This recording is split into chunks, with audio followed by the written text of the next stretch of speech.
and I am delighted to have with me an exceptional group of speakers, thinkers, practitioners, and artists themselves today. We are convening this special online forum hosted by the World Academy of Art and Science, but within the Planetary Arts Initiative.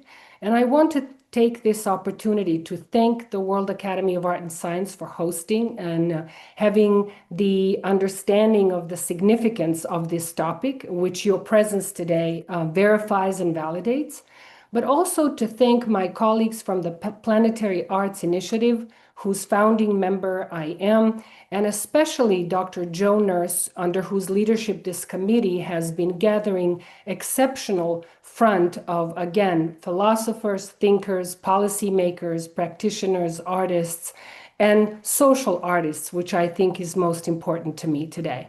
So what I would like to do, I would like to make sure that we have a proper introduction into today's webinar for our audience, global attendees, so that we have a framework for our discussion, as our panelists have already gave it some thinking time through the conversations that we set before the very gathering today. So the full title of the webinar, Aesthetic Rights in the AI Era, Arts, Human Agency, and the Governments of Human Experience. Humanity is entering a civilizational transition in which artificial intelligence increasingly shapes not only information and economies, but also our very perception, identity, representation, and the very conditions of human experience itself. This gathering today introduces the concept of aesthetic rights as an emerging framework at the intersection of human dignity, arts and culture, AI governance, and, most importantly, democratic futures. We're bringing together a special group that I've introduced, and I will introduce them individually as we take the first round of insight and perspectives, where the discussion will primarily position arts and culture not as typically peripheral domains, but as central civilizational capacities through which societies and communities interpret reality, cultivate ethical imagination, and shape the future of human coexistence. It is clear to us that what is at stake is a true civilizational shift that will position the notion of the aesthetic at the core of not only individual, but also community and humanity self-representation, and in that sense, social and political agency.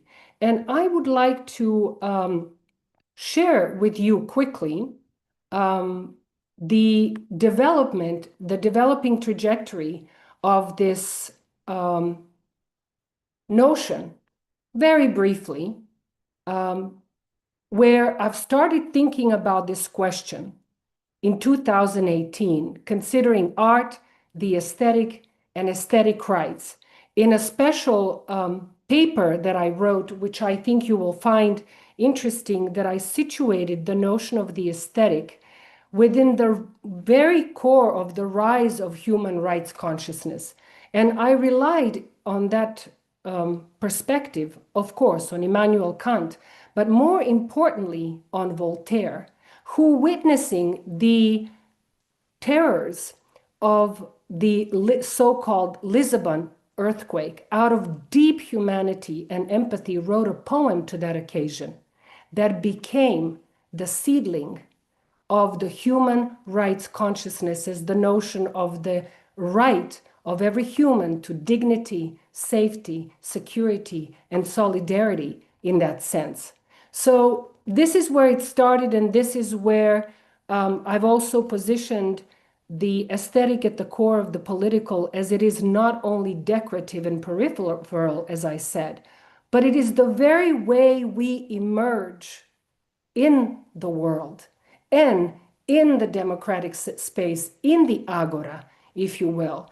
And in that sense, it is not only determinant of the individual's presentation and self-representation, but also, as I said, of the communities, nations, peoples, and entire humanity.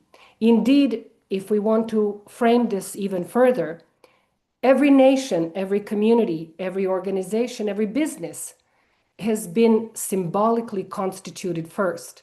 Nations through hymn, through flag, through anthem. We know what it takes to culturally mobilize people to stand behind a political or social formation.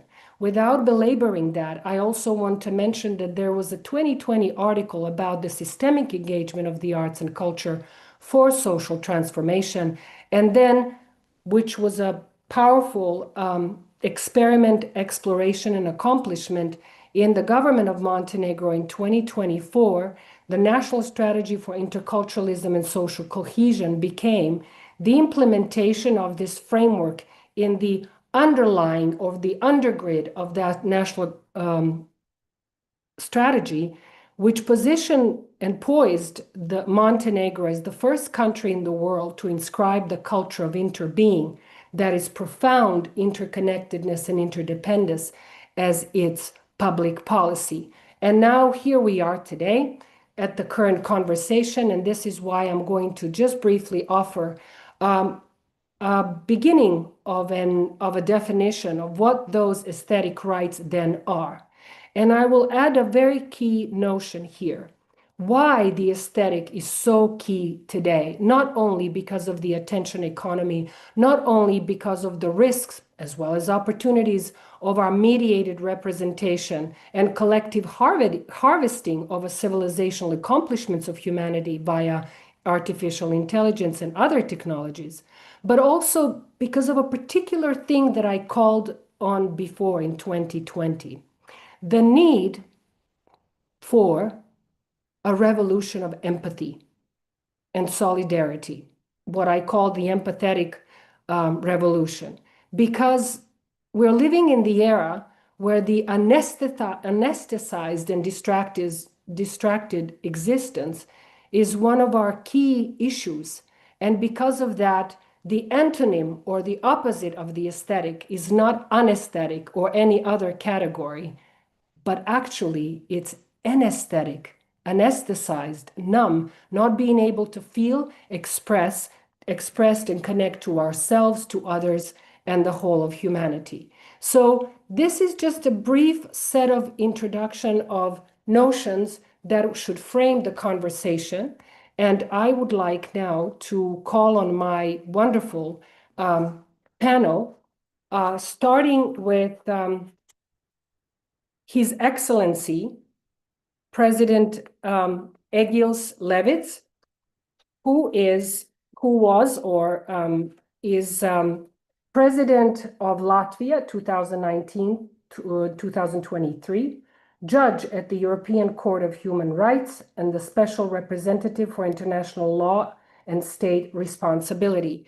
Of course, an introduction like this cannot possibly do justice to the tremendous richness of experience of every single person that I have on the panel, but for the sake of listening primarily to what they have to bring to us today, the richness of that experience will speak to their insight.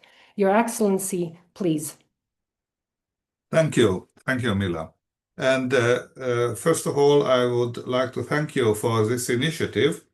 It's a very important topic, culture as part of humanity, especially in the age of technology, in the age of artificial intelligence.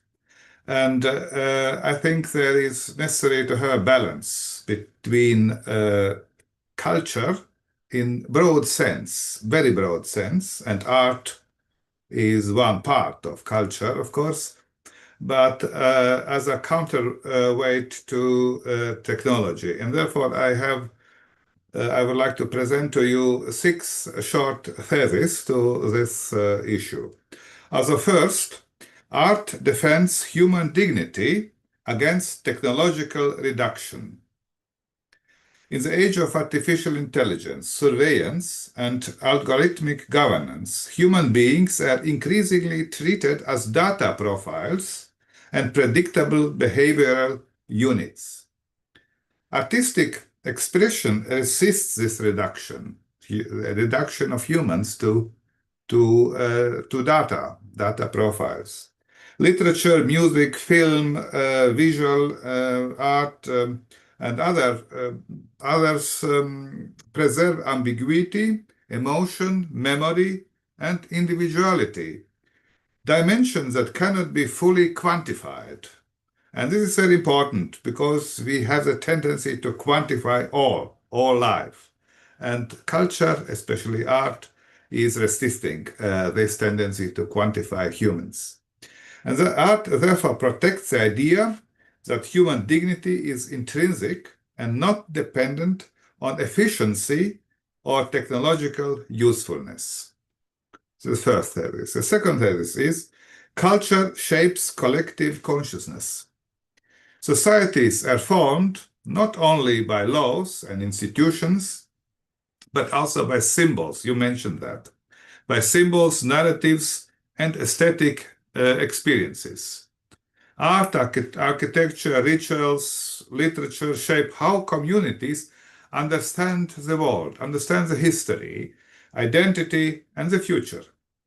In times of polarization and disinformation, culture can either deepen division between the people or create shared spaces of emotional recognition and democratic belonging. Third, art counters the crisis of attention and meaning. Digital culture fragments attention and encourages superficial reactions. Serious artistic and cultural practices cultivate concentration, reflection, and inner depth. Democracies depend on citizens which are capable of judgment. Capable. I see here recording, so I will continue. Democracies depend on citizens capable of judgment rather than permanent emotional stimulation. Cultural institutions therefore protect the psychological foundations of freedom and civic responsibility. Fourth, ecological transformation requires cultural transformation. The ecological crisis is not only technological or economic, but also civilizational. Humanity's exploitative relationship with nature reflects cultural attitudes and concepts of progress. Artistic expressions can support ecological consciousness by helping people experience nature as meaningful and worthy of protection. Fifth, cultural exchange humanize international relations. Artistic and cultural exchange allows societies to encounter one another beyond propaganda and stereotypes. Literature, music, cinema, and so on can reduce dehumanization and foster mutual understanding. In a fragmented world, planetary peace may depend less on ideological unity than on cultural intelligibility. And last thesis, sixth thesis, cultural autonomy is essential for democratic civilization. If culture becomes dominated entirely by markets, propaganda, or algorithms, it loses its critical and humanizing role. Independent artistic spaces remain essential for pluralism, self-criticism, self-reflection, and the preservation of human freedom. So these are my 6 theses to this issue, and we can discuss and hear others discuss this later on. Thank you. Thank you so much. This is very rich, and in essence, you have outlined a whole set of themes that we should address. And what we're going to do then, we're going to do the first round of insights and then really engage in a full conversation. And I encourage the panelists to speak to each other's perception as well, and I will do a couple of rounds of questions, and in case towards the end, we'll save some time in case we have questions or comments from the audience. As I have mentioned to the panel before going live, His Excellency Ivo Josipovic, President of Croatia, academic, jurist, and composer, sends his regards and his full support for our forum, but he unfortunately was not able to attend personally due to some extended circumstances that showed up. But we do have his support, his regards, and his presence in that sense. Next, I would like to invite Her Excellency Hakim El Haite, President of the World Association for Cultural Heritage, Minister Delegate for Environment of Kingdom of Morocco, and UN Climate Championship, COP22. Dear Excellency, please. Thank you so much, Mila, and thank you for involving me and inviting me to this discussion. And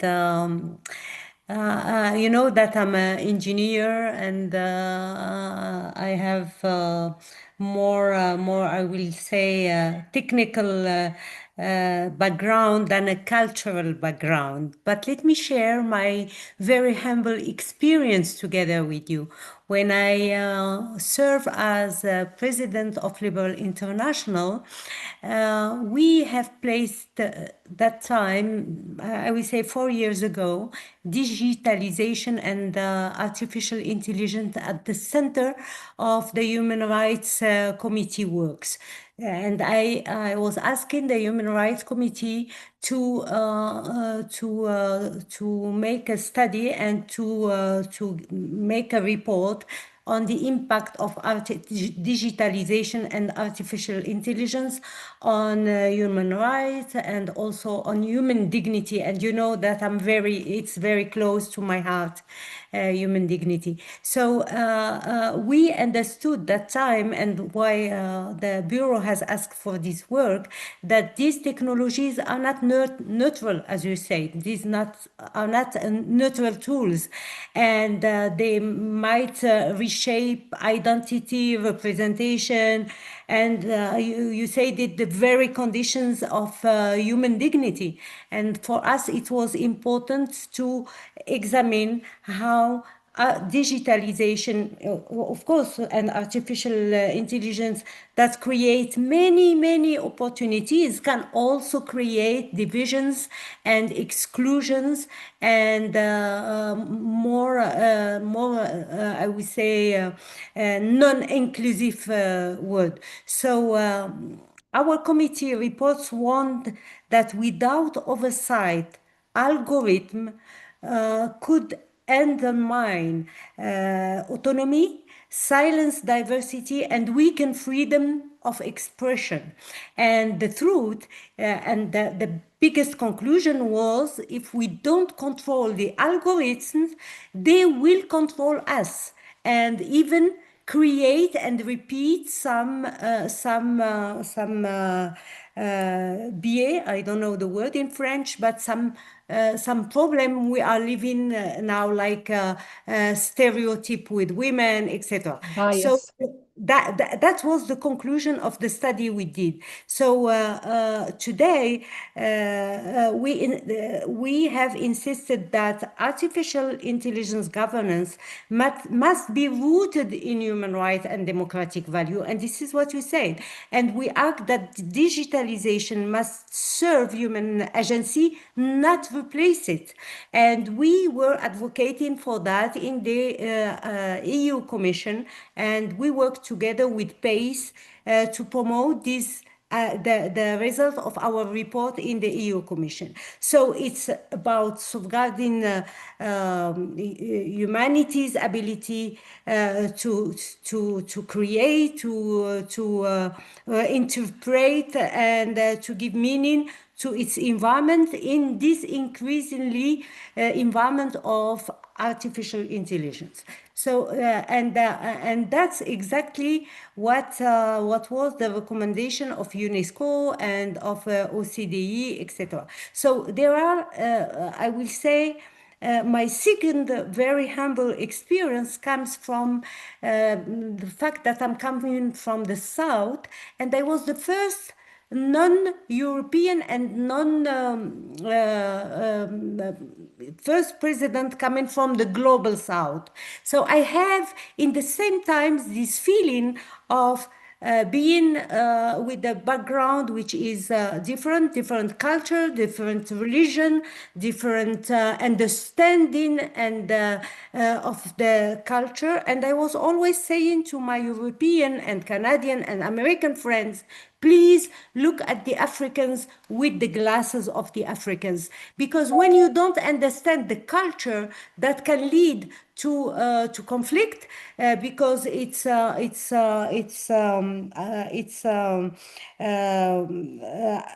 appreciate like a disrespect. So you need to understand the culture of the others.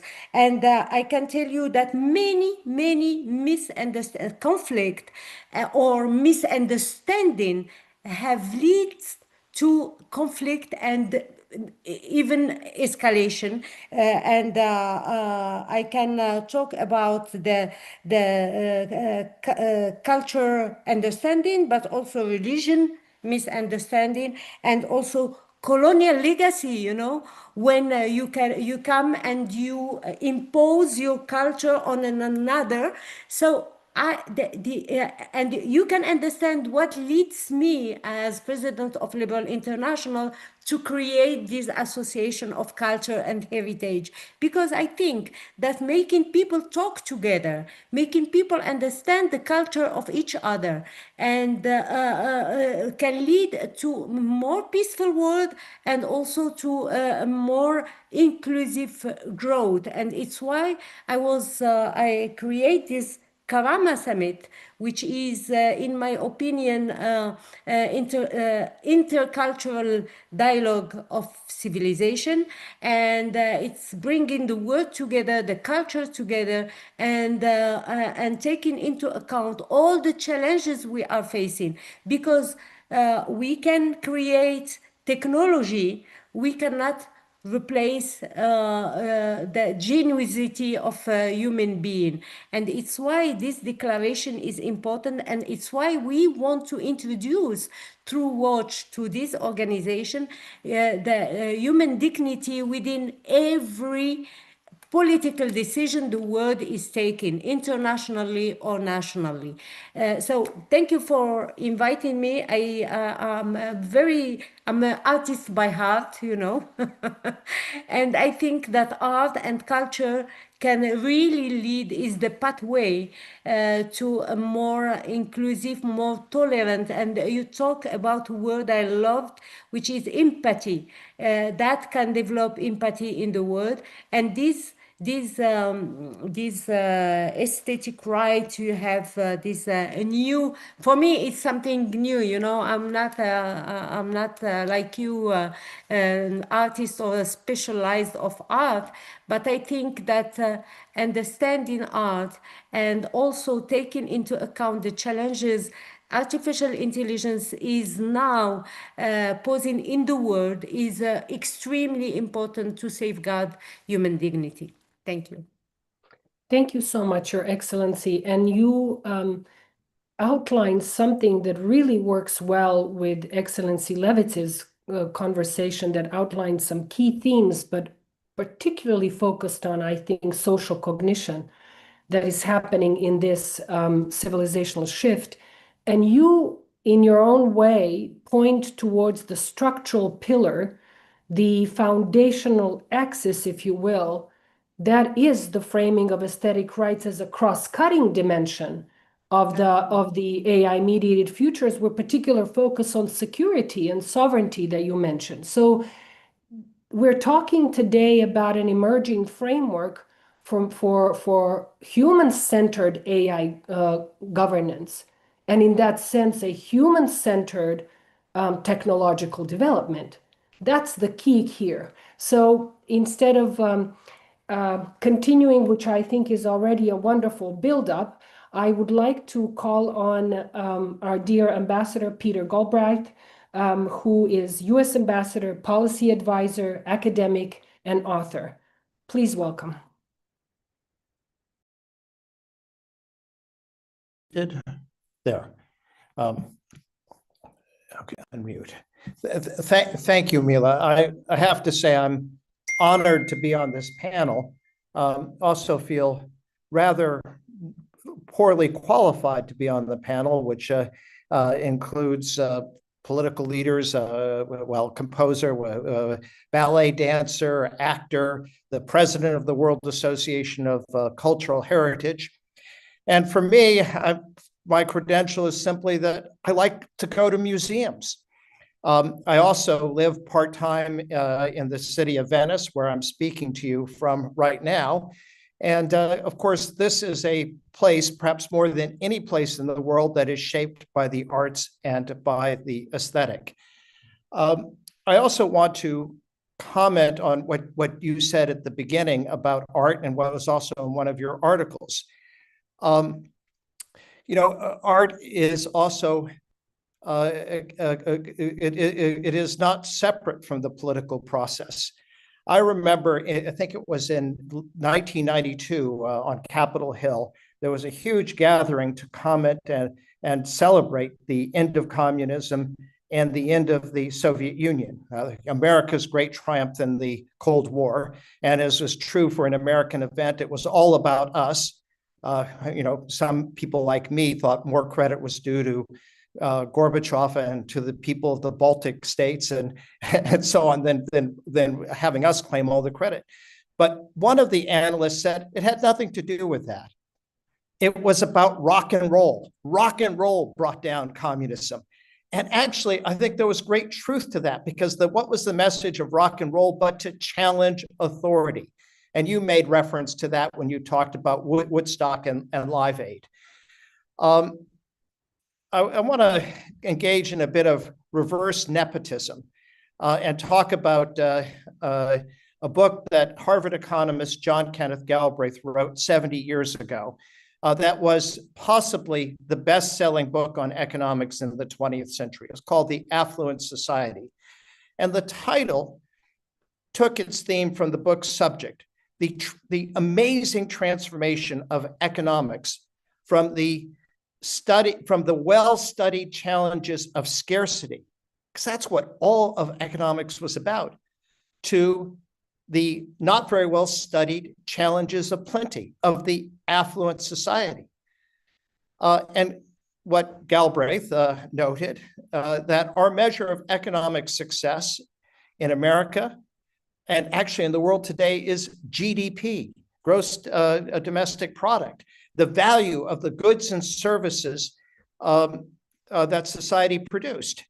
And of course, this means that things like building a road through a national park increases your GDP, but preserving that park has no economic benefit when you measure it that way. And he also wrote about the emphasis on the consumption of private goods for personal consumption at the expense of public goods. His phrase, which became very well known, was lived in a time of private affluence and public squalor. And he stressed the importance of public goods, notably the arts and the environment. Now, since he wrote that book in the 1950s, there's been increased support for the arts in advanced countries, but also massive increase in private consumption and in inequality.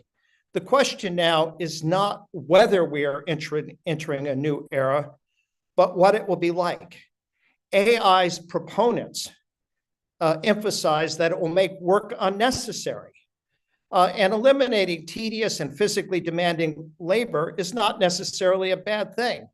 But many people define their being, and that's probably true for all of us on this call, define their being by their jobs. And if AI delivers what proponents advocate, humans will have more time for consumption, recreation, and the arts. But can our planet sustain this? AI is itself a huge consumer of electricity and generator of greenhouse gases. Travel is a major form of recreation and a generator of greenhouse gases. Can our cultural centers or outdoor recreation places, parks, beaches, ski areas accommodate the hordes made idle by AI? I'm Venice. It has about 40,000 full and part-time residents and about 20 million visitors a year. I've been skiing for 70 years. Faster lifts mean more people on the slopes. That's not so much of a problem. I ski in the Alps. But the ski season that used to end on April 30th now ends in mid-March. But it's also important to think that the arts and human creativity is what endures and gives meaning. I invite you to come with me a couple of hundred meters from where I am into the Accademia, Venice's premier art gallery, and we'll see portraits of past nobles, doges, prelates, merchants, and you won't have a clue as to who they are. And you won't care either. What you will recognize is the artists and the quality of the art, but you won't care who the subjects are. And so what will AI take over the role of the artist? Incidentally, it's the Biennale now in Venice. And as I've gone around to exhibits, AI is part of a large number of them. So the answer might be yes, and I don't know quite how you deal with it, but I'll just highlight two issues or two questions. What to do with sustainably with people made idle by AI, and how to do it without further accentuating inequality. And two, how do we preserve human creativity? Finally, as a diplomat whose career was mostly defined by war and post-conflict situations, I can't not say a word about AI and war. First, that war for the conquest of territory, as Russia is now engaged in Ukraine, is the ultimate stupidity. Does taking the Donbass or even Kiev make any Russian better off? And is the world better off when the US uses force to accomplish what has already been achieved by diplomacy? The war is folly. And AI has the role in the arts, but it's also transformed the battlefield with low-cost drones, many using AI, matching up to multi-billion-dollar weapon systems. And many groups, countries, and even private groups will have these weapons with a big impact.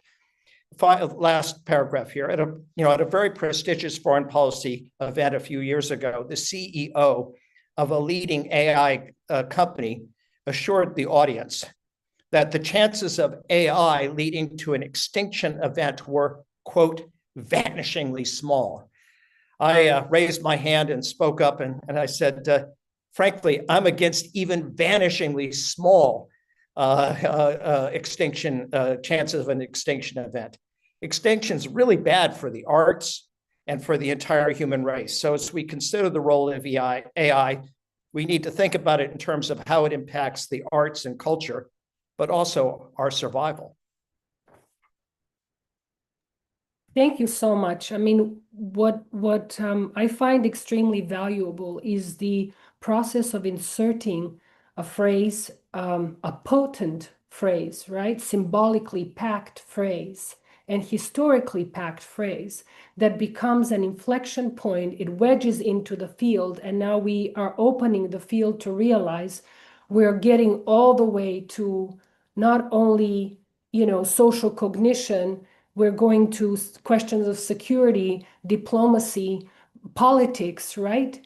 Economics. And you have so powerfully outlined here the risks, because the aesthetic rights reveal the greatest risks of AI, the erosion and manipulation of human perception, dignity, and experience.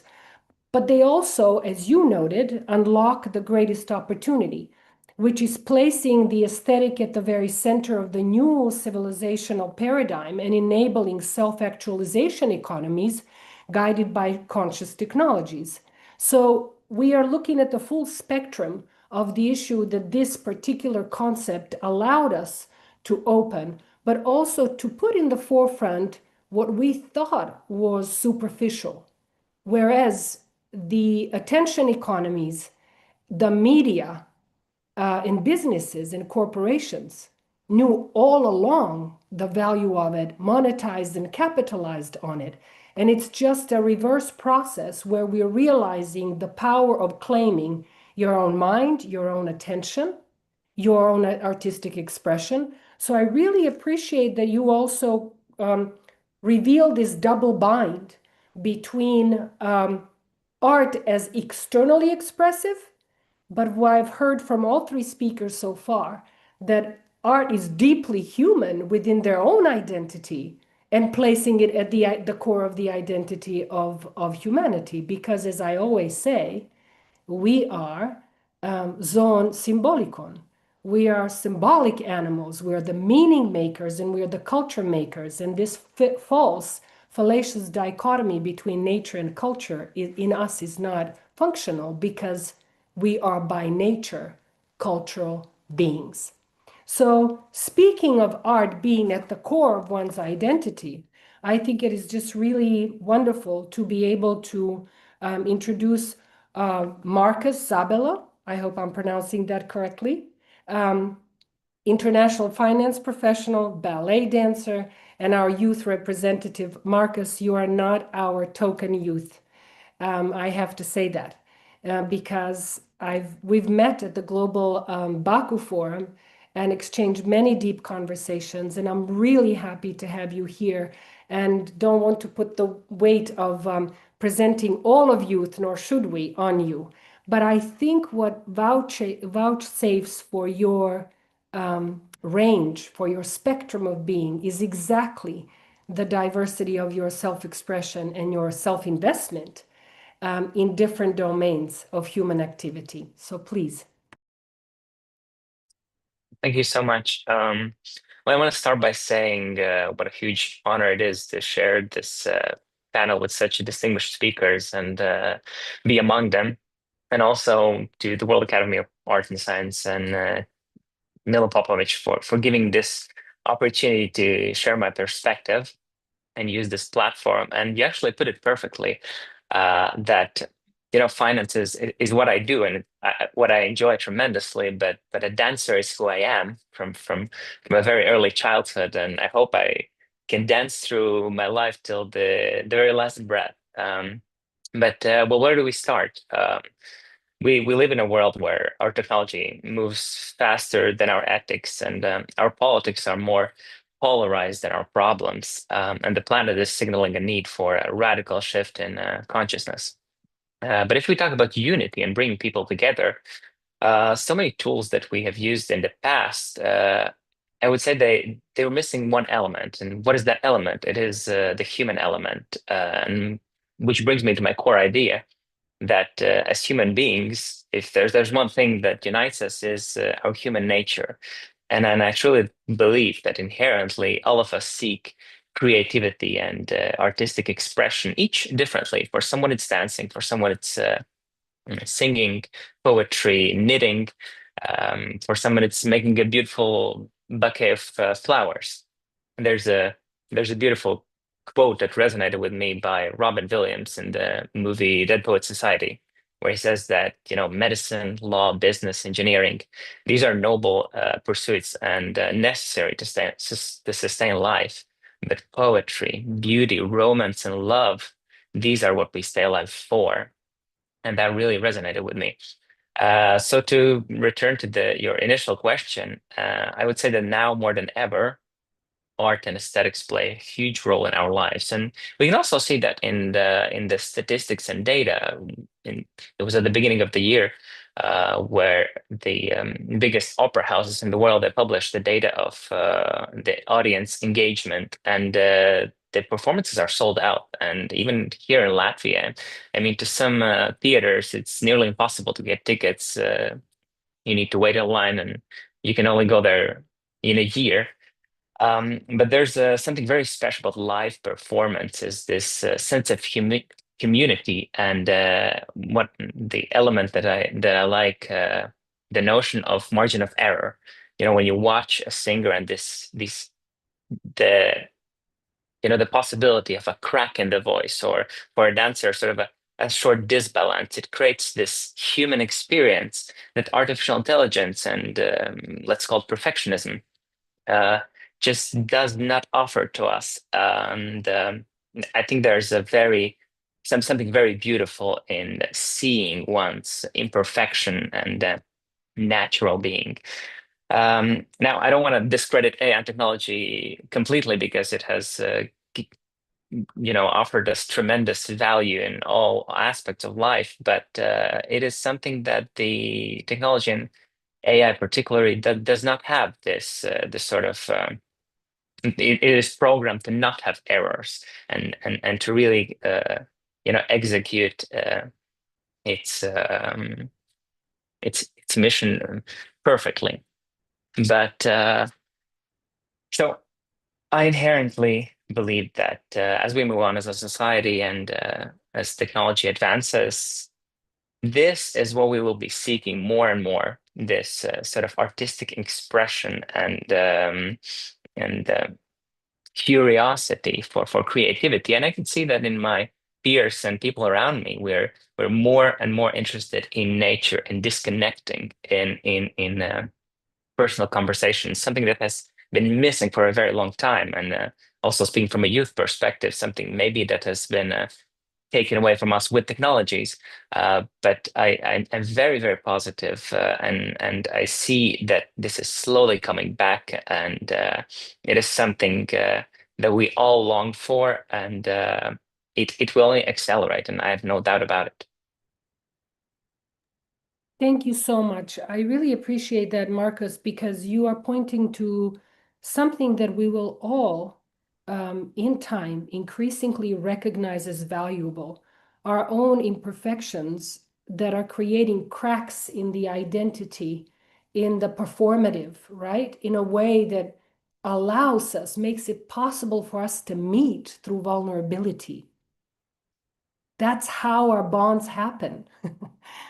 And Exactly. this is how trust can be built. And this is something that we're increasingly going to crave through the experience that we had during COVID, and now especially with the emergence of virtual reality, AI-mediated environments. And you address something powerful that allows me now the freedom to speak smoothly. Because you acknowledged it, because we're mirrors to ourselves, and as humans, as social beings, we co-evolve through each other. We need each other to evolve.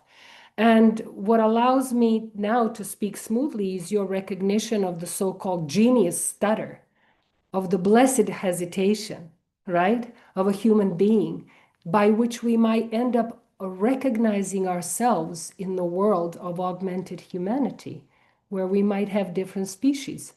That's a futuristic pitching things forward. But I would like to, go the second round, as we have seen how the conversation has evolved, and ask another question. Something that I think Hakimar, Dear Excellency Al-Haite, spoke about what it means to speak as a woman leader, what it means to speak from the South, what it means to speak from an Islamic civilization, what does it look like to speak from from the African continent, from the other, right? And in my previous work, that is the foundational work to here, I spoke in 2018 about certain communities and certain individuals, as I said earlier, exist only in aesthetic states. Mind you, with the full pun on words, as in internal state, as well as states, right? Almost like a virtually prepped states, cultural states, as well as state of affairs in the world. If you think of the indigenous, for example, if you think of the Roma, for example, I mean, you can mention so many groups, so many individuals and identities and communities that exist only as cultural symbolic beings without political representation, without true social agency, without participation in power. And this is what I think is very important to me, to go back to Excellency Levits, and within that concept, speak about what forms of human experience and meaning making are currently endangered by this technological acceleration, political fragmentation, and cultural polarization, and this state of arts and state of affairs in the world, thinking of these marginalized identities and communities that could become might from the margins, which I always call it. Because AI, interestingly, recognizes the value of outliers in order to perfect itself and needs it. So where is the right not to be harvested? Meeting the right for full participation in political domain.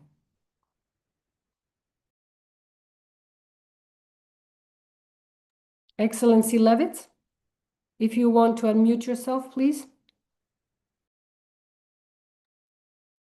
Yeah, thank you. It's interesting aspect that's what you mentioned. Also, marginalized groups are mostly, or in the same time, culturally different groups from the majority groups. And these groups are not represented in the world which is giving to us from a uniform, more or less uniform social media or media as such. It's different. It's different kind of perception of the world. And of course, what you said that they are marginalized, it's a social problem and political problem. And of course, it is for democratic inclusion also to respect and also include these groups like you mentioned. But at the same time, I would say that there is also another aspect of this technological world, that the technological world is making the world uniform. And cultural diversity, there is a tension between cultural diversity and technological universalism. And Hakima said that also this technological world is not neutral, not culturally neutral. It is created by people from certain cultural background.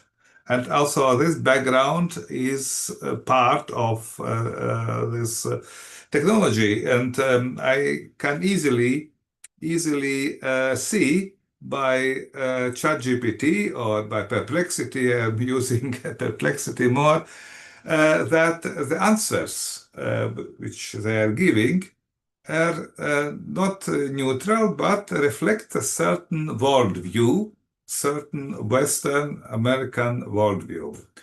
And I would say that maybe it's unavoidable that there could not be, maybe this is a question to you, the colleagues. Is there possible a worldview which is really universal? Or always, I am European, I am Latvian, so to say, it's different from me, not difficult for me, but I can respect and I try to see the other cultures. Moroccan, for example, it's very interesting and so, but I will think or see the world as a Moroccan and vice versa. The question is whether it is possible to have a worldview which is really universal and not rooted in a certain specific culture. If we are thinking that there are 7,000 languages in the world, then we can see there are at least 7,000 cultures in the world. And each person is always rooted in one, maybe two, maybe not more than 3 cultures from 7,000.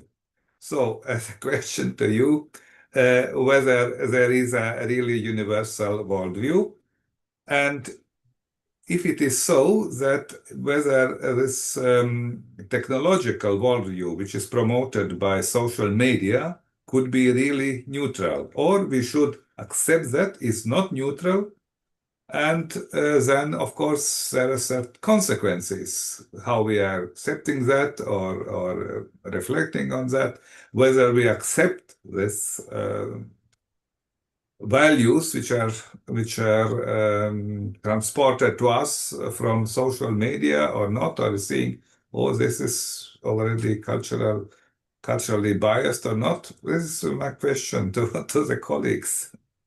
Thank you so much. I mean, this is perfectly staged for Hakima. I'll add my 2 cents and invite you, but this is Yeah, perfectly really, thank staged you, for you. Excellency, for raising the point, because I will share some anecdote together with you.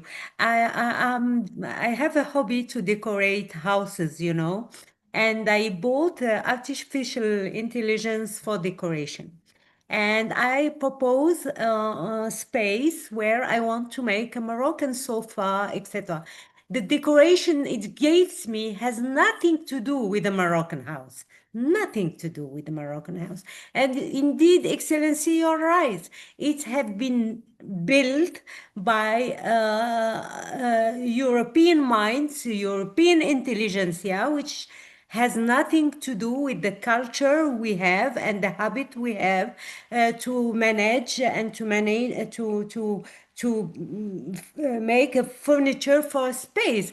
This is a very simple example, but the most important thing is that now we are living together with artificial intelligence. I'm sure that no one of you is not using one or two tools of artificial intelligence.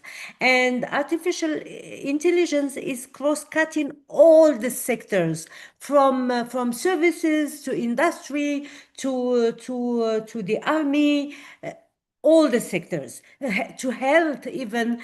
You know that now in health, artificial intelligence is powerful than the doctors. It's given the right diagnosis in 98%, while the doctor are given the diagnosis, right diagnosis in only 52%. So this is a fact now. Now, my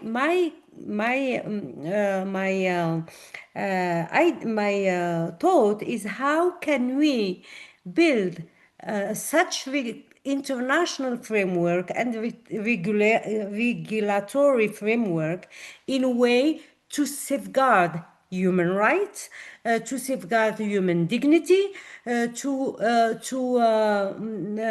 diversify the culture, and to have this diversification of algorithm in preserving the culture of others, etc. And this, believe me, will not be possible for the simple fact that those who are creating these tools are from a certain party of this world, and they will. It's like for women, when I was talking about creating misuses or BS, it's because those who are designing the algorithm are designing the algorithm the way they think and the way they are behaving. If you have someone designing an algorithm and who is not a women defender, then the algorithm will repeat everything and the stereotype we have towards women. So I think that it's very important that internationally we stand up to make some kind of copyright first for culture. I'm thinking about the copyright. You know, in technology, and in medicine, you have copyrights and you buy copyright, and the copyrights are negotiated with the global south to be given to the global south for transfer of technology, etc. So we need to think about the copyright for artificial intelligence. It's very important. We need to impose the diversification of the algorithm in order not to have a homogenization of everything we are creating by artificial intelligence. And this is what His Excellency was saying. If we have this homogenization, we will And also there is another very, very important point. His Excellency talked about the CO2 emissions and the energy consumption of the artificial intelligence installations. Now they are moving to renewable and hydrogen. Okay, but this is not the very this is the not the very important point. The very important point is that they are exacerbating the impact of climate change on the global south, on those who are not emitting pollution at all, and without any compensation for the global south. So now maybe the global south should also raise its voice, because when you look at the rate of penetration of internet in the global south, there is less than 35%. So we are talking about artificial intelligence. You have less than 35% of the population who have access to internet in the global south. So what are we talking about? So the inequalities will increase. Inequalities in education, in infrastructure, in everything, because we will continue creating these inequalities. And this is the problem. And it's why I was talking about the neutrality of this kind of decision. If we want a more inclusive world, if we want a world where nobody is left behind, we should regulate now. First of all, support. We will not evolve without artificial intelligence. We know it already, but we need to manage the disparities and the divisions it will create now. Otherwise, we will face bigger challenges, and otherwise we will forget about 1/3 or 50% of the world population already. So I think that we have a challenge of regulation to do and to advocate for, and we have to emphasize that artificial intelligence should be encoded and respect human rights and human dignity. Thank you so much, Hakima. In the spirit of the World Academy, we typically call each other, in camaraderie and collegiality, we call each other by the first name. So I really appreciate, the impassioned issue of either misrepresentation or underrepresentation or non-existent representation. And here we are, you are going to have that tremendous population that doesn't have access, that will want to be represented properly through the AI systems, right? And techno-mediated platforms, and the economy that is arising with it. But the point is that it be done through the notion of human rights, that's done on their terms, right? Hazel Henderson, an incredible, progenitor of the corporate social responsibility, spoke about literal habeas corpus. Like, we have to have the right over our own bodies, now over our own image, over our own representation, and of our own qualia, which I repeatedly mentioned, the very subjective experience of the world, the self, and reality is also being capitalized on, monetized, and harvested, as I say. And I think this is what Excellency Levits, dear Egils, was talking about when he said, well, then, if this is the core, where is the universal qualia, and what is the universal framework then? My own 2 cents will go that how we have realized here that every single one of us is a being on a spectrum, which I intentionally use that expression. Our own identity is internally diversified, and then we're beautifully presented that. And when you spoke about your own multiple identities, President Levits, you spoke about, well, these are in essence your pathways to fulfilling universal needs and aspirations. These are your prisms through which you see the world. It's when we use those prisms from the sense of fear and separation that we think another's pathway or another's prisms might prevent us from fulfilling our own needs and aspirations. So I think that the universal framework arises from the deeply universal human, which is that we all share the same needs, not only to food, water, safety, security, but also the right to become, to evolve, to belong, and the aspiration, of course, of the highest order, to fulfill one's potential, to express one's authentic qualia and authentic individuality. It is not only our aspiration, that's why we're here. And this is how we contribute to the collective intelligence. Well, what is AI going to do with that? That's the question, on whose terms, because the AI is the first tool verifying, validating everybody's authenticity and wants to harvest it. But who's going to run it? Who's going to guide it? Who's going to capitalize? Who is controlling? That's what I think all of us are saying. And this is where I need the insight of Peter, our dear Mr. Goldbright, to share his extensive experience around the world in through missions that were conducted at the most vulnerable times, at the most sensitive regions of the world, and what you can offer to us. What is at stake that the notion of aesthetic rights, how we see each other, how we weaponize representation of another or the other to accomplish political and military goals.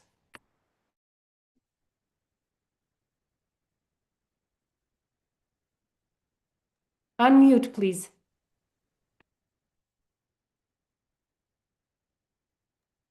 You are still muted, sir. Can you hear me now? Okay, I was saying maybe the answer was better if I'm muted, because I really don't know. This is such a complex state of affairs. I mean, part of the assumption is that this is by design of the wealthy entrepreneurs who have engaged in state capture, and certainly in the United States. I mean, look at what Elon Musk has done to promote their own interests. Although at a certain number of billions of dollars, I'm not sure that it, really there's more to be had. And your interest might be better served by the survival of the human race rather than by algorithms that direct more profit to you and build up the shares of your company. But also, I'm not even sure that that's true. That is not that I'm sure they're greedy. Please don't get me wrong. But what I'm not sure is that they control the process. I mean, I certainly understand Hakima's point, which is very good. But AI is based on large language models. And I suppose the one reason is that it will prefer a Moroccan design from a Washington, D.C. nightclub than from one that's in rural Morocco and authentic, is that there's more of that in the large language model. And so how do we, I mean, it's a question that I don't have an answer to as to how we preserve our separate cultural values. And I'm not even sure what they are. I mean, here I am in Italy. To whom does this culture belong? I mean, it's certainly not just Italian. I mean, this is for us here and for here in Europe and North America, but actually throughout the world. It's our common language. This is full of people from Asia now for whom this is the language. And we think of ourselves. I think of my friends. I have much more in common with my friends in Pakistan, in India, in Kurdistan, in Poland, and in so many places of the world that I would have with a huge number of people in the United States. And this is not new. In fact, it's a function of travel. It's a function of universities, and I will say above all American universities, till the Trump administration set out to destroy them. that were the the places that gathered students from all over the world, and built common entities. When I as a diplomat dealing with conflict situations, I was dealing with the UN, and again, that's kind of a UN staff. There's a common culture. We always say the language of the world is it's English. Actually, it's bad English, but that is how we communicate. And some of this is clearly very good. I mean, the fact that we have a shared sense of humanity, that we don't see the other. The other is the enemy when you don't know the enemy, when you don't know the other. But when we're in a world that's a common community, this becomes much harder, except for guys like Vladimir Putin, who see something on a map and think that they're greater if they move the line on the map to take a place that they've never been and they have no wish to go to. Or Donald Trump, who decides he'd like to have Greenland. The fortunate thing about Greenland is there are very few people, so the consequences aren't that great, and he seems deterred. But this common sense of humanity is very important. I'll say another thing, two other things. First, I think it's incredibly important that we recognize and accept the identity of every people. I think particularly of the Kurds, because I've spent such a large part of my life in Iraqi Kurdistan and in Syria. They have a common identity. They want to have their own state. Why shouldn't they? God didn't create Iraq. He didn't create any country. When they vote overwhelmingly for independence, accept it. There are different groups in all of our countries, and this is certainly in the global South. Well, I'll say to Morocco, to my friend from Morocco, the people of the Western Sahara want to have a say. They want to have a vote to determine whether they're part of Morocco or not. Why does Morocco want to hold on to the Western Sahara? No, God didn't give that to Morocco any more than he gave any bit of territory to any country. So I think as we accept our humanity, we also have to respect everybody's rights. You'd say, oh, you're an American. Well, you wouldn't accept some part of the United States leaving? Not at all. The Texas Republicans say they want to secede. My answer is don't let the door hit you on the way out if that's what Texas wants. So it's that kind of world where we have our common humanity, we respect the rights of others. I frankly don't know how AI is going to play into it. It's just, I hope that our common humanity. Oh, I'll say one other thing. I think it's impossible to regulate. I would love to regulate it, but who's going to regulate it? Not the greedy techs who have captured the country that is where it's all located, the United States. So where is it going to happen?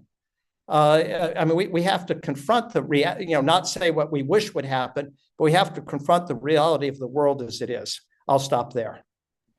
Thank you so much. And you literally left us on a cliffhanger. That question is the key question that I would like us to visit in the final round.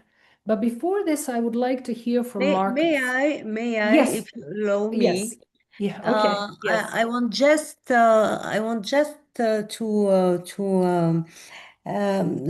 correct something Mr. Ambassador said. My family is originary. My grandmother is originary from what His Excellency is calling Western Sahara. And you can find many Moroccans like me here in Rabat, Casablanca, Fez, who have their roots in the Western Sahara. Let me just explain something. I believe that the human rights values are not divisible. You cannot say, I want democracy, I want freedom, I want, and choose between the values. The values are all together. You need to respect all of them. If you are respecting democracy, freedom, rule of law, freedom, equality, sustainable development, and if you are really if you believe in human rights, you should not divide the values. And when you are talking about the will of the Western Sahara people to choose their destiny, I'm telling you, I am from there. I have my family is owning many lands there, and many Moroccans like me living in Rabat and Fez want to stay in Morocco. So we have our word, and this is democracy. So if we need to tomorrow to vote on if these people might have their land, we have our right to vote too. So I think that we should not mix things because you know, when you are not living and understanding the culture of a country and the history, it's very important. The history is very important. Morocco was governed by the people living in the Sahara for centuries. And my family is from there. So it's why I'm talking to you, because we need to understand and to know about history is very important before, and that was what I was saying to my friends in Europe. Please, you need to understand first about history and second about the culture, because otherwise, I shared a picture together with you on your WhatsApp, Mila, right now. If you can share it on the screen, I will tell you a very short story about this picture. This is a picture I took when I was in Angola. And I was, as a Minister of Environment, I was invited by my friend Fatima Desjardins, who is now ambassador to the Vatican in Italy.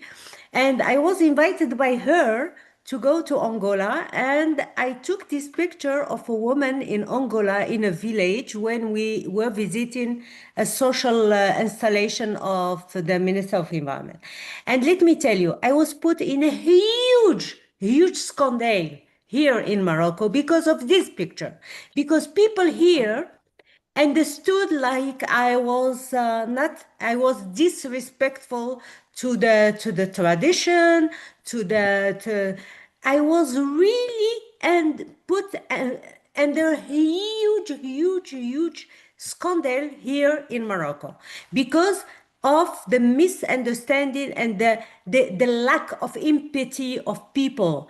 This lady is living its own culture. This is the way they are wearing their clothes in this village in Angola. Yes. Is the fastest way I can do it because we Yeah, did that please. informally. Yeah, that was this picture. So this is some people here could not understand how I can show on my Facebook. I shared the experience on my Facebook, and they were criticizing why I did share something which is threatening the respect, the religion, the culture, the tradition, I don't know what. And I was on all the newspaper. I was like the liberal minister with a very bad connotation. So it's why it's very important that we feel the others. We cannot sit in Europe and decide for people living in the Sahel or in the Corn of Africa. And we cannot in Africa decide or judge people living in the Golan, for example, or in Ukraine or in France, I don't know. So I think that this dialogue of culture and civilization is very important and will lead to more understanding, more living togetherness and living together, and maybe to a more peaceful world. Thank you so much. And listen, this is the core, this is the heart of this conversation. I think this is exactly what's happening right now. When we're fully coming out with the realization of what is at stake and what the actual dialogue and perimeters of the discussion look like, when you start going into identity of the self, of another, of the world, different cultures. And for example, I mean, there are situations and anecdotes that we can share. Why is it that a bared chest of a Greek stature is acceptable to the Westerners, but a woman in performance with or in her cultural setting isn't? This fascination is also what Hakima was talking about. But of course, my whole point is that this one kind of representation is at the core of the political questions, which I think is exactly in this dialogue what we put on the table together to sift through, to sort out, think through together, and find the points of convergence and universality that President Levitz asked us about and prodded us or directed us that way. This is where we go, and I think there's a particularly powerful notion here that I would like to explore with you and with Marcus now, is the notion of habitus, right? The places that one lives in, occupies in the world. So it's a place that the one's way of being, the place when one lives, that is both are culturally and symbolically and artistically, should I say, not artistically as such, but aesthetically, because the aesthetic is much bigger, as we have just seen, than the arts themselves. Right? It's the state of being in the political space, the state of living or way of living, the way one performs self and one's identity in the world or presents oneself. So the aesthetic is a much wider notion. This is why it's so important and so vulnerable and sensitive. So the notion of habitus that also connected Hakima's story of trying to design your own space in a certain way, where the space of psychogeography, that's what that is. So Marcus, what we've seen here is the widening of the identity spectrum, that more of us through this conversation are trying to navigate who we are, how we show up through our profession, through our family life in this space today together of the dialogue. And then we start unraveling, right? Bit by bit, multidimensionality of who we are and how we interact with each other, and what are the raw nerves, vulnerable spots, sensitive boundaries of the self in relation to the other, and in this sort of coexistence. So what I'm seeing with youth, that they're more eager to connect, that they are intentionally diversifying their identities across interests, domains, self-identification, self-determination. So if you would like to talk to us a little bit about that notion of habit, inhabiting yourself, occupying a public space, habitus, and modern identity of the youth, and what is it that's important to you, and how can aesthetic rights speak to your reality, as diversified as it is, but your generational reality and what you perceive for the future through what we have not fairly set up for you as adults. Absolutely. And well, here we come back to probably the two key words that perhaps summarizes this whole webinar. With one is curiosity, and the other is empathy. And this might partly answer the question about my generation, is that there is a level of curiosity and empathy that allows us to connect with. We're more interconnected than the previous generations, considering the technological development. But I hope, and I think we haven't lost this curiosity about other cultures, about aesthetics from other unique sort of human nature. But it's an excellent point that Ms. Alhaita Dear Hakima also raised about this risk of homogenizing culture, and also that Mr. Peter also touched upon this risk that the digital platforms are sort of pushing aesthetic optimization and making our sort of my product as a dancer my body marketable. And if an algorithm optimizes my movement to make it more visually pleasing or marketable, it sort of strips away the authenticity of my physical struggle. And it's not just for dancers, but also for art or cinema, where the technological aspect comes in and sort of optimizes the algorithm so it could reach a bigger audience. It directly intersects sort of with our aesthetic rights as human beings. So the question that has not been answered yet about who regulates it, and unfortunately, I don't have an answer as well. I can join you in that. But I think the first steps that we can take and that we should take is to first recognize the biases, because they do exist, because of all the reasons that were mentioned previously.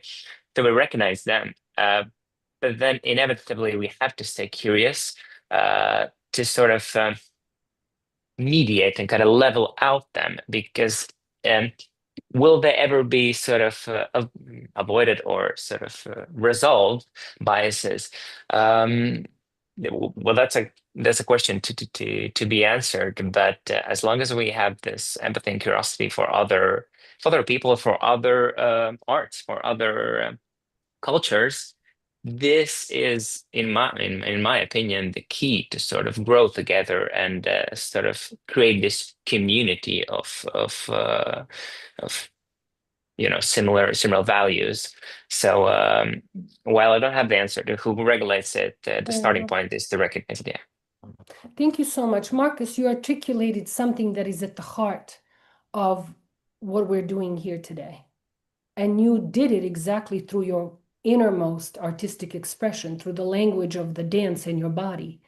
And you said that how can you express and wondering whether it will be co-opted, adopted, and monetized, the very authenticity of my personal struggle, that the bodily expression, artistic expression, and the self-realization in the world carries. Now, I'm wondering here to pose that last question that we feel like we cannot answer, but I think we could create a pathway, a direction, an orientation for it. And that question is, this is the moment of our authentic collective struggle.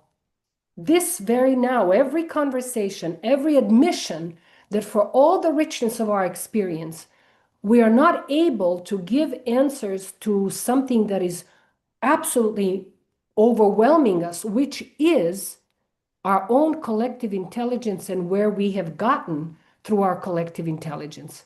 In other words, the question of AI has put us in a situation to face ourselves and to ask questions we have never asked before.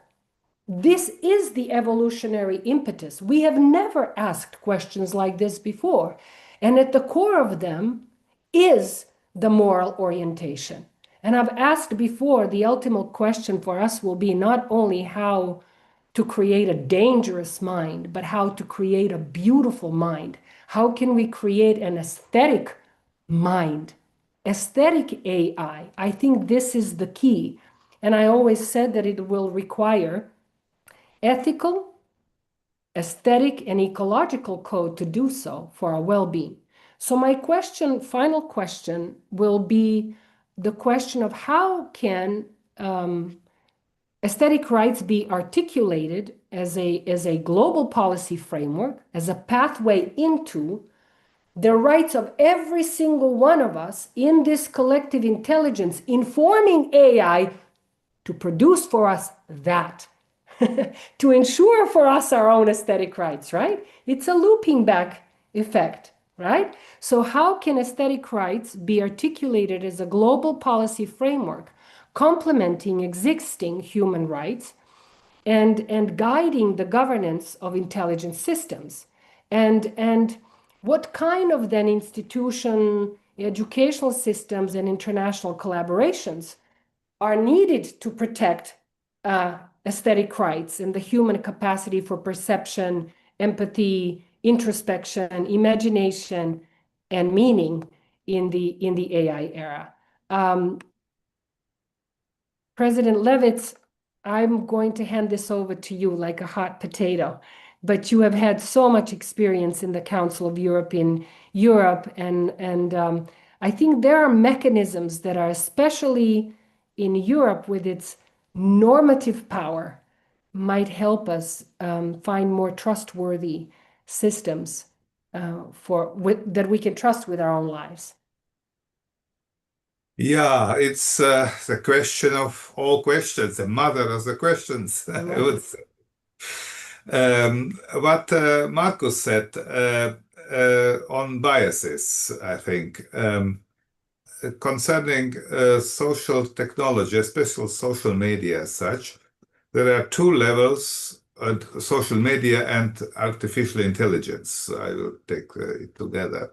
There are two levels of biases, and this is a problem whether we can have or cannot have a universal approach. Then we should think about these two levels of biases. The first level is, in my view, unavoidable.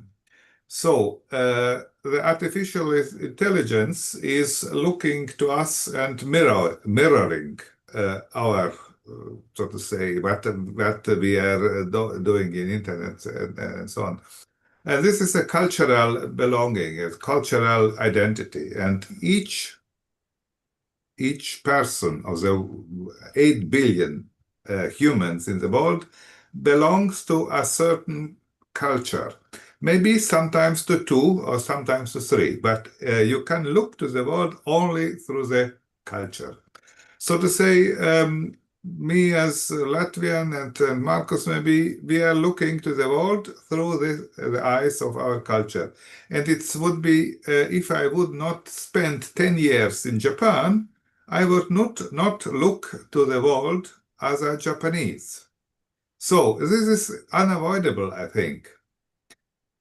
So we can on the second level try to understand each other. So to say to interculturality and what you are doing, Mila, also this intercultural sort of exchange and so on. So to say, it's more easily to respect other cultures and to understand, not only to respect, to understand is important. But anyway, there are, I've said, because of the number of languages, I'm saying 7,000 cultures in the world. No, my life is not enough in order to understand all the cultures in the world. So I think we should take that as it is, and to think about the consequences. The consequence is a certain critical approach to the artificial intelligence. We should have this a little bit critical approach.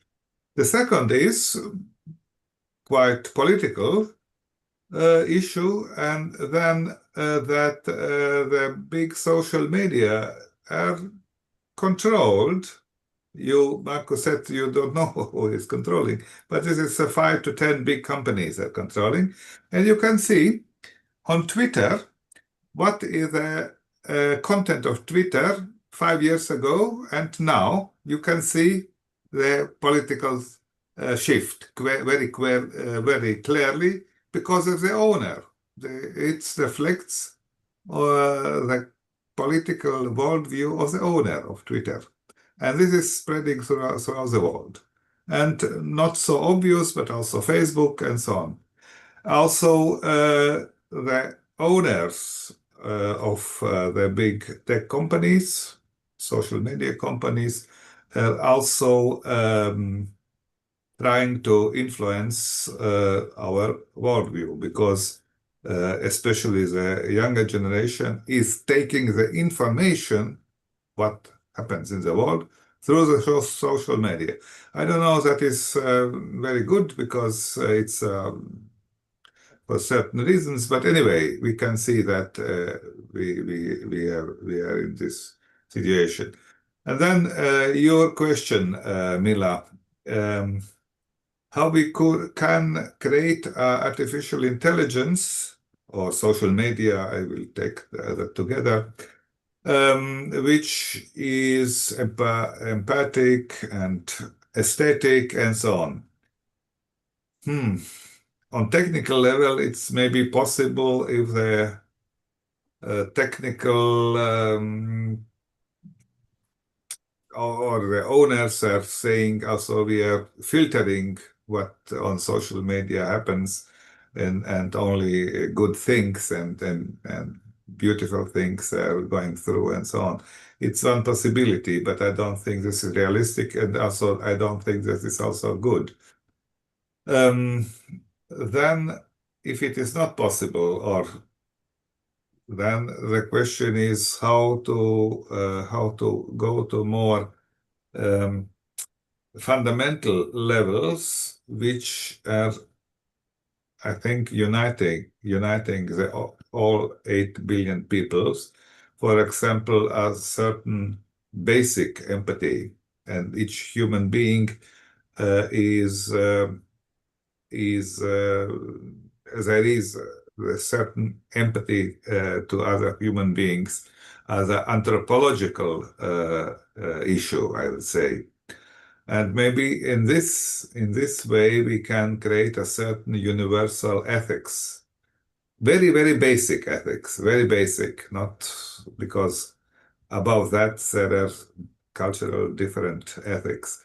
And cultural different ethics, Hakima told us by this event in Angola. Very different ethics, different morals. So, and we should accept that.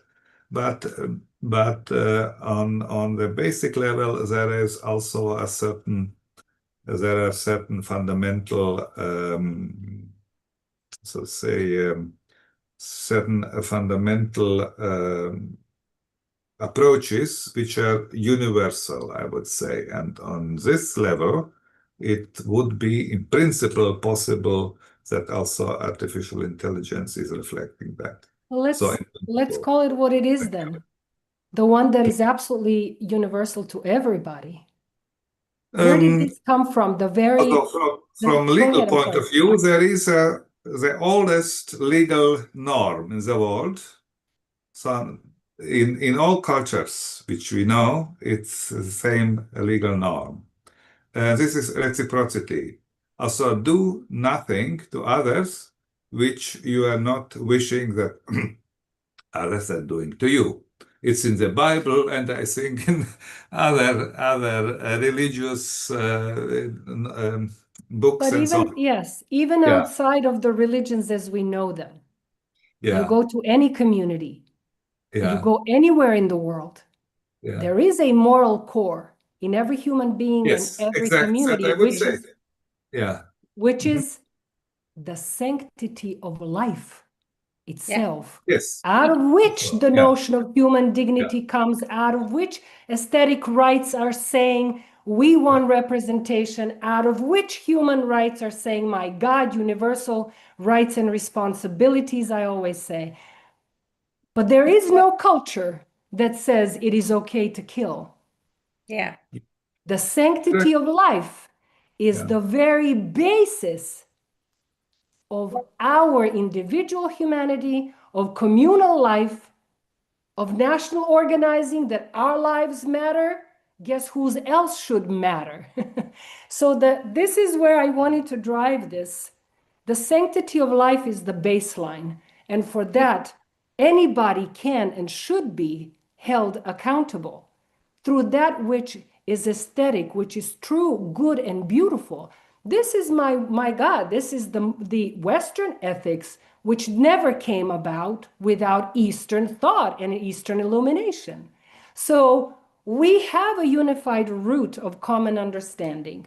What I try to do with the notion of the aesthetic, first of all, to turn the head of the commercial commodified civilization, where aesthetics for us have become to mean surface representation. Yeah. I'm trying to reorient our youth, ourselves, our mainstream media to say, I'm sorry, but what's ethical, we know what that means. And it is the basis of sanctity of life. It emerges from that. What is aesthetic is so much more.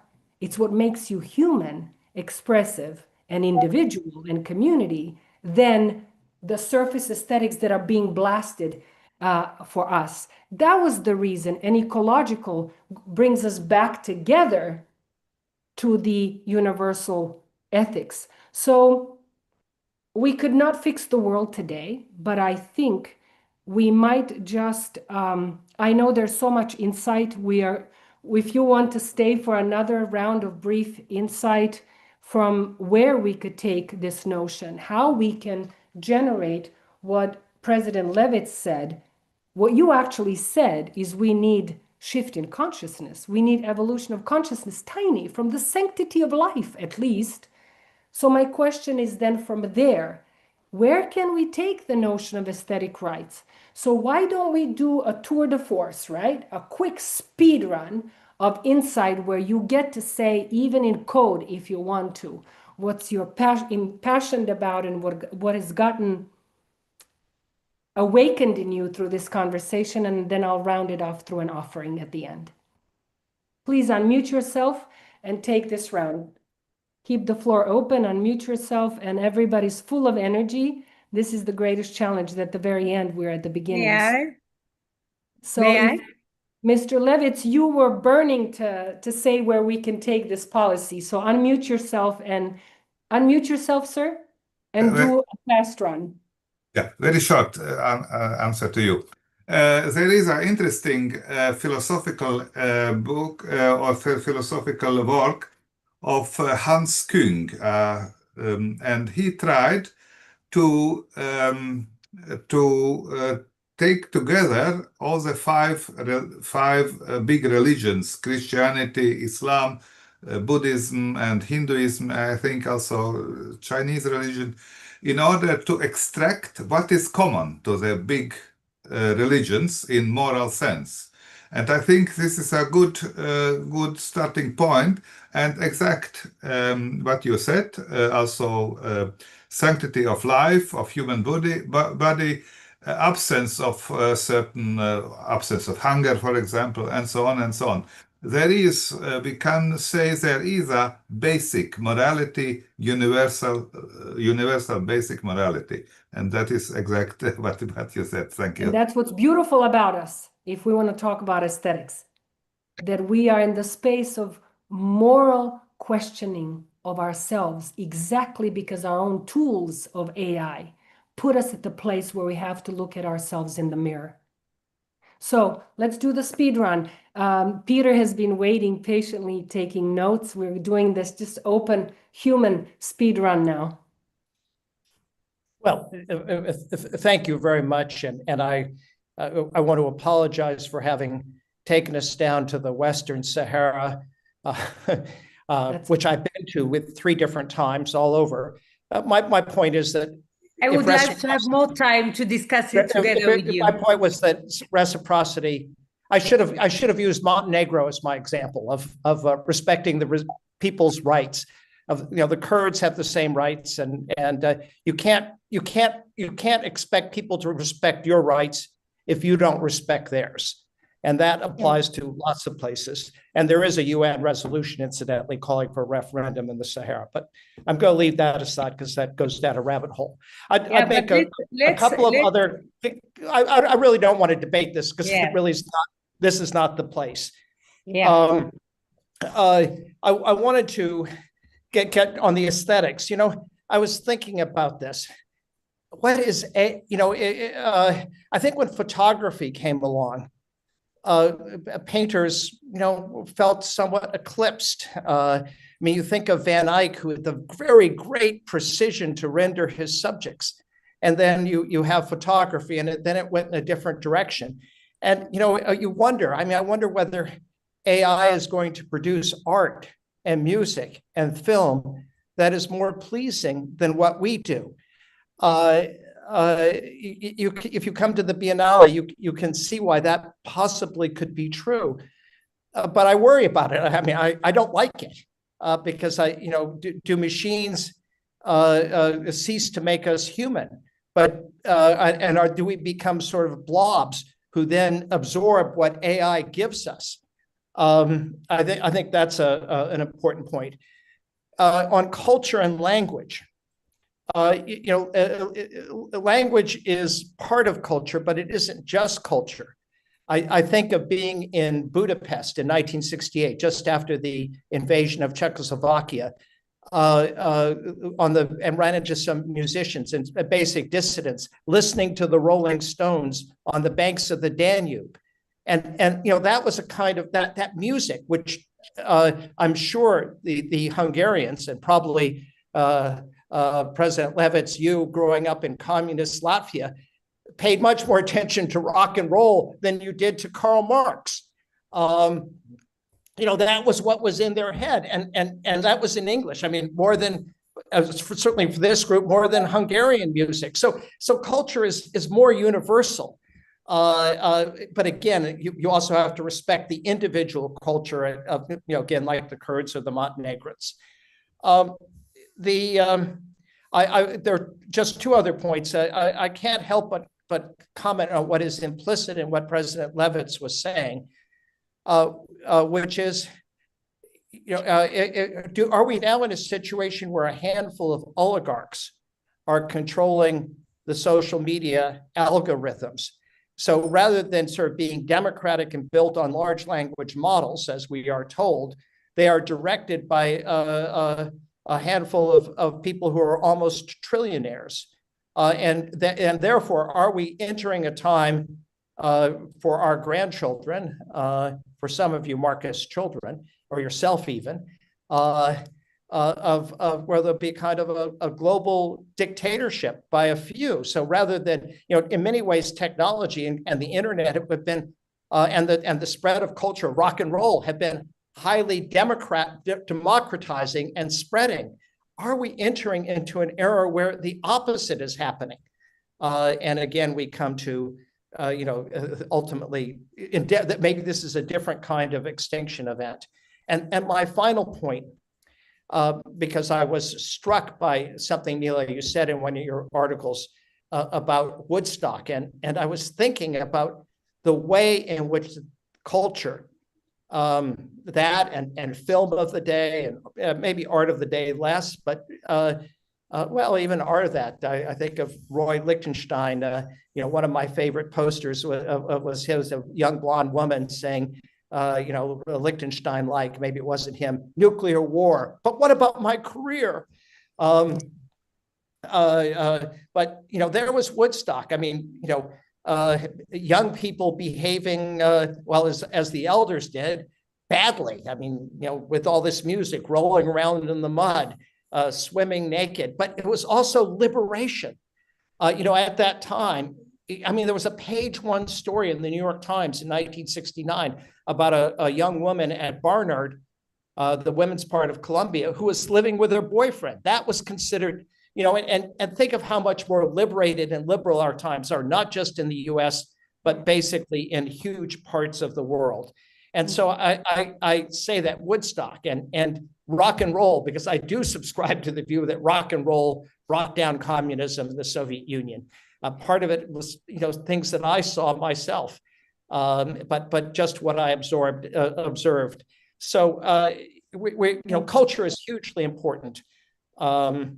As do politicians know very well. I just don't know. Especially during a campaign time, they're very aesthetically literate, right? So my question about the you said technocrats, how do we aesthetize them properly in order to understand the responsibilities they have towards the creation that came about through harvesting?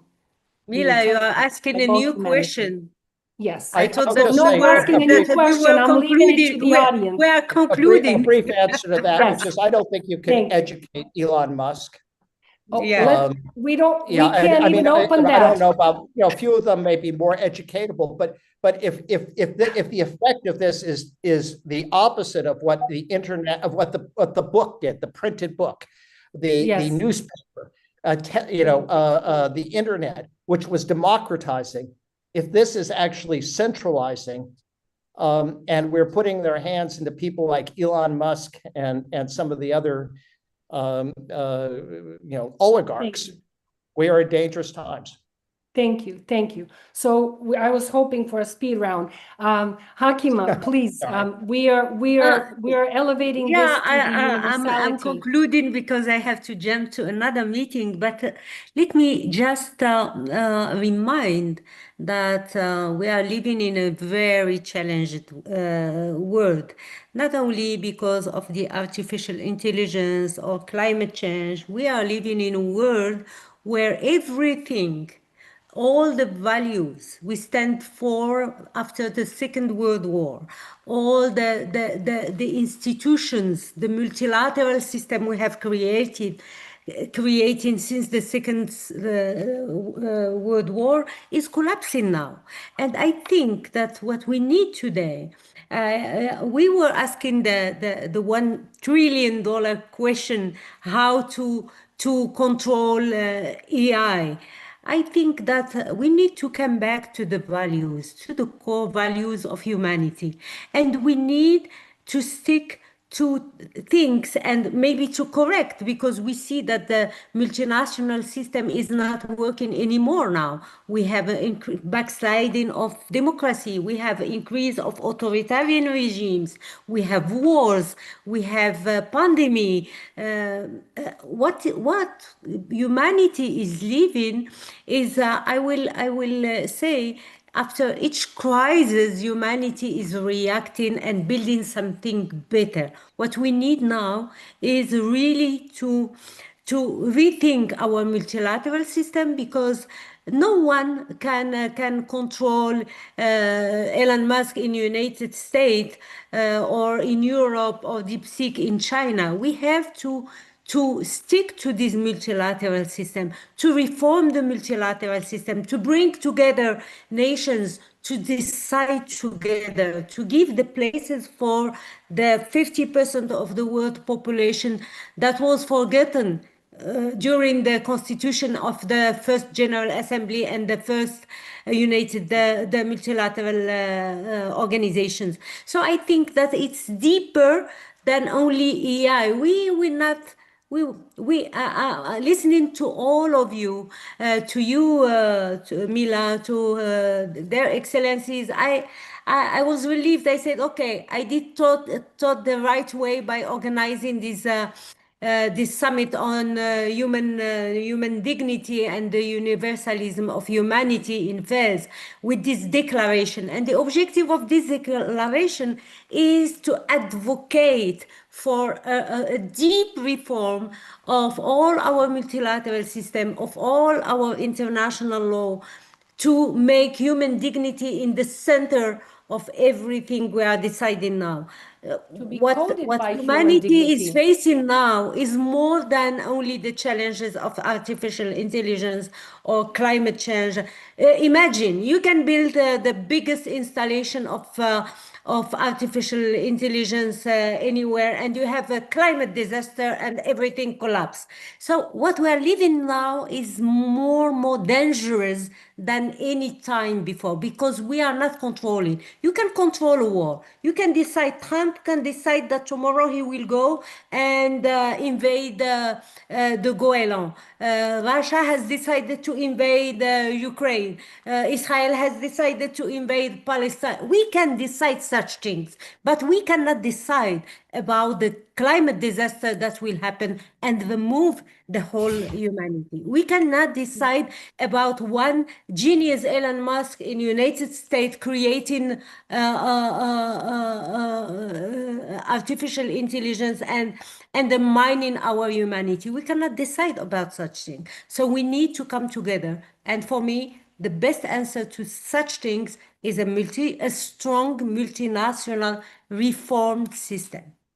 Thank you. Marcus, and Well, after you, I'll round it off. Very, very short 2 points. One, maybe a practical one that came into my mind is that how I, for example, optimize the social media algorithms. There is this wonderful like feature that YouTube and Instagram has where you can click on I'm not interested or do not show similar content. So if you do it enough times, it sort of tailors the content a bit around your interests, and that's maybe we cannot control what Elon Musk decides or what the big companies sort of the narrative that they're pushing, but we can make this practical small step to kind of tailor our content based on our interests. That's one thing. But the other one, and sort of an aspect that we kept coming back to throughout this discussion is that the common values and the passions that we have, they really go beyond borders. And political borders might be solid, but the cultural borders, they can be fluid. And well, simultaneously sort of preserving our own cultural heritage and uniqueness. But I myself am blessed with many, many friends all over the globe, and it has allowed me to see the similar patterns and kind of to emphasize with each other, to laugh together, to kind of respect each other cultures. So this connectivity, I think, is we have way more in common than we may think we are. As long as we stay curious and empathetic, this is really it might sound simple, that might sound not simple, but if we stay to this core idea, I think this is the path forward. Thank you so much. Marcus, you just showed the goodwill, right? And good faith. What you're saying, it testifies to the youth, and that these kinds of dialogues is something that needs to be done amongst youth to decide, because it's 1.8 billion youth mobilized, that can tilt the scales seriously. So I want to first of all thank you all for such a rich conversation. We barely opened the doorway, but this is what we are supposed to do in the world every single day, right? So this was just a pathway to asking questions, and also realizing that when you open a question that is at the core of one's very being in the world, and how one is in the world and acts in the world, what happens is that you start speaking about this huge civilizational shift. You unavoidably venture into philosophy and values and ethics. You have to look at political implications of that. Then you understand what the economic possibilities or consequences of that are. And then you call for governance, necessity. So we have truly scaled out what aesthetic rights are speaking about in interiority of our reality. Through interiority of our reality, we're actually speaking about how to order the world and ourselves. And in that sense, what we've discussed today is at the very core of human security, of true human sustainability, and truly speaking about the very direction of human development from here on, from this to be or not to be intersection, and also about the civilizational direction. Thank you for an wonderfully generative conversation. Thank you for the brilliant intercultural intelligence we've exhibited. Thank you for the finesse and your passion. And I would like to conclude, because this is, after all, convened within the Planetary Arts Initiative, with a very brief poetic offering of my own, in hopes that will awaken all of us. It's my gift today. And it actually is speaking to something that has determined our history, a proclamation that have shaped our history. You will all recognize Veni, Vidi, Vici, right? There is always somewhere the background noise of everything that we do. It has determined how we are with each other, how we act in the world. It has determined us the cesarean by which we were birthed into this civilization. So I'm offering a poem that answers that grand Caesarean proclamation by a natural birth, with all puns intended here. And this poem speaks about historical erasure, speaks about the muting, fragmentation, and the diminishing of an entire dimensions of humanity across cultures and civilizations. And I wish Hakima was here with us, but I will share this with her because this is what she really wanted us to hear. So it invokes not only the silences of voices of women across history, but also the many communities whose ways of knowing, sensing, creating, and remembering have been excluded from the dominant systems of power representation. And this is where Peter spoke about. And this is where both from Latvia, President Levits and Marcus reached a touching point to elevate us to this highest universal call. So this poem is entitled Venimus, Vidimus, Vertimus, which is first person plural. And it is not about vincere, to conquer. It is about the verb vertere, which means to turn, to transform, to overturn, to reverse, to convert, to redirect, and even to overthrow. So, but not by conquest, but by collective witnessing, transformation, and civilizational turning. In that name, I am dedicating this poem to this gathering that hearkens to antiquity or in order to send us forth into the benevolent, beneficial, beautiful futures. Venimus, vidimus, vertimus. She came, she saw, she transformed. The rest is but impotent howling and rotten seedlings in the wind. This is the testimony of the divine courtesan, dulce bellum in expertis. This Thais will summon burnt cities, this time of the great himself and the Ptolemies, but to rise from the slashed tissue and moon blood of the female philosopher to teach again in Alexandria. This is our second coming. Thank you. Big hug to all, and we see you very soon at some big policy tables where we speak aesthetic rights. Now we know what that feels like and what it looks like and what should be articulated like for humanity. Blessings to all and see you soon. Thank you very much.